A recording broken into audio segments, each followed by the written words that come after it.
আসসালামু আলাইকুম রহমতুল্লাহি ওয়া বারাকাতুহু। প্রিয় দর্শক শ্রোতা, দূর এবং কাছের যে যেখান থেকে শুনছেন সকলকে জানাই আন্তরিক মোবারকবাদ ও অভিনন্দন। আজকে যে বিষয়টি নিয়ে আলোচনা করব তা হলো জিলহজ মাসের প্রথম 10 দিনের ফজিলত। আল্লাহ তাআলা বান্দার মূল লক্ষ্য উদ্দেশ্য তথা আখিরাতের সফলতা অর্জনের জন্য এমন কিছু সময় বান্দার জন্য রেখেছেন যে সময়ের ইবাদত অন্যান্য সময়ের তুলনায় অধিক ফজিলতপূর্ণ। তন্মধ্যে জিলহজের প্রথম 10 দিন ও 10 রাত অন্যতম। আল্লাহ তাআলা জিলহজ মাসের প্রথম 10 রাতের ফজিলত ও গুরুত্ব বর্ণনা করতে গিয়ে পবিত্র কোরআনে সূরা ফজরের 2 নং আয়াতে ওই রাতগুলোর কসম করেছেন। মহান রব্বুল আলামিন বলেন, ওয়াল ফাজরি ওয়া লায়ালিন আশর, ওয়াল ফাজরি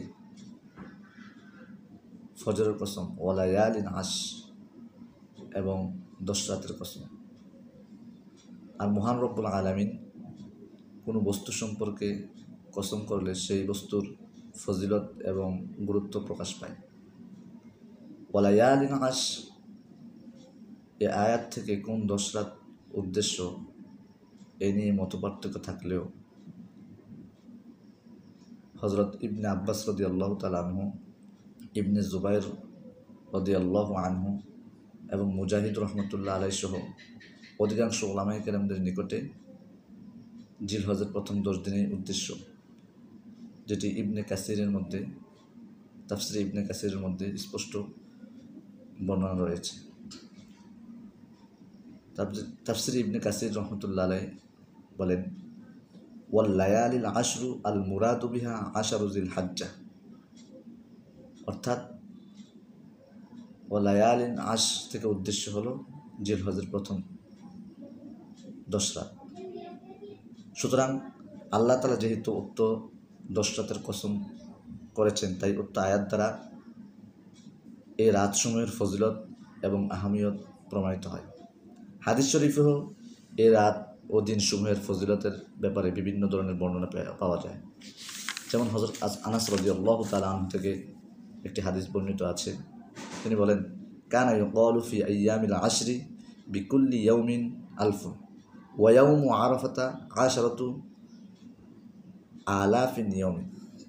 হযরত আনাস রাদিয়াল্লাহু তাআলা আনহু বলেন, জিলহজের প্রথম 10 দিনের প্রত্যেক দিনের আমল 1000 দিনের আমলের সমান এবং আরাফার দিনের আমল 10,000 দিনের আমলের সমান। অন্য একটি হাদিসে হযরত আবু হুরায়রা রাদিয়াল্লাহু তাআলা আনহু থেকে বর্ণিত, তিনি বলেন যে রাসূল সাল্লাল্লাহু আলাইহি ওয়াসাল্লাম ইরশাদ করেছেন, মা মিন আইয়ামিন আহাব্বু ইলাল্লাহি আন ইউতাআব্বাদা লাহু ফিহা মিন আশরি জিল হাজ্জাহ। রাসূল সাল্লাল্লাহু আলাইহি ওয়াসাল্লাম ইরশাদ করেছেন, আল্লাহ তাআলার নিকট ইবাদতের জন্য সর্বোত্তম দিন হলো জিলহজের প্রথম 10 দিন। এই 10 দিনের প্রত্যেক দিনের রোজা 1 বছরের রোজার সমান। আর প্রত্যেক রাত্রে ইবাদত শবে কদরের ইবাদতের সমতুল্য।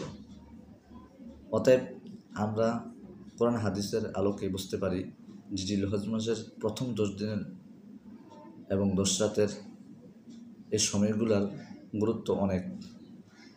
তো আল্লাহ তাআলা আমাদেরকে যেন এই সময়গুলোর মধ্যে আল্লাহ তাআলার ইবাদতে কাটানোর জন্য তৌফিক দান করে। তো প্রশ্ন থেকে যেতে পারে, জিলহজের প্রথম 10 দিন কি কি আমল রয়েছে? জিলহজের প্রথম 10 দিন কি কি আমল রয়েছে? হাদিস শরীফের আলোকে কয়েকটি আমলের বর্ণনা পাওয়া যায়। 1 নম্বর হলো উক্ত দিনগুলোতে রোজা রাখা। 2 নম্বর রাত্র জাগ্রত থেকে ইবাদত করা। 3 নম্বর হলো আলহামদুলিল্লাহ, আল্লাহু আকবার, লা ইলাহা ইল্লাল্লাহ, সুবহানাল্লাহ বেশি বেশি করে পড়া। 4 নম্বর আমল হলো যাদের উপর কুরবানি ওয়াজিব হয়েছে এবং যারা কুরবানি দেওয়ার ইচ্ছা করবে তারা তাদের চুল, নখ, মুছ এবং অবাঞ্ছিত লোমগুলো না কাটা।